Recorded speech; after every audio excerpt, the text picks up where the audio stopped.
Well, there's this question of why are they obsessed with reducing emissions in the first place, and that might seem like an obvious thing. Well, of course I want to reduce emissions, like I'm concerned about climate and stuff.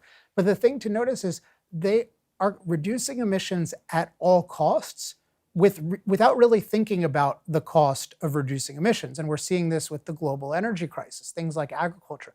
You have food prices skyrocketing, you have shortages, in large part because we have diminished fertilizer production, because fertilizers derive from natural gas. Natural gas prices have been spiking, so you have fertilizer factories shutting down. And then also just modern agriculture is run on diesel fuel. We have modern machines that can produce 1,000 times more than a human laborer using diesel fuel.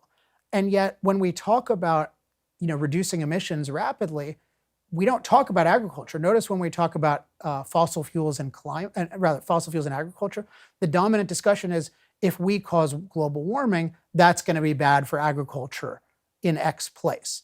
But they're not thinking about, so even if that were true, what about all the benefits we get from fossil fuels to agriculture? Why aren't we concerned about losing those? And you notice that the whole goal the world is obsessed with is net zero by 2050. I think we'll talk about ESG some, and one very prominent feature of ESG is its obsession energy-wise is net zero by 2050, which means getting rid of emissions.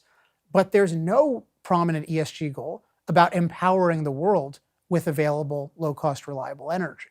And so what you can see is this movement it's not concerned with the benefits of fossil fuels or the benefits of nuclear or the benefits of hydro. It's got this focus on let's reduce these emissions at all costs, but then we're seeing at the same time, but they're not even willing to pay the cost of splitting an atom or building a dam.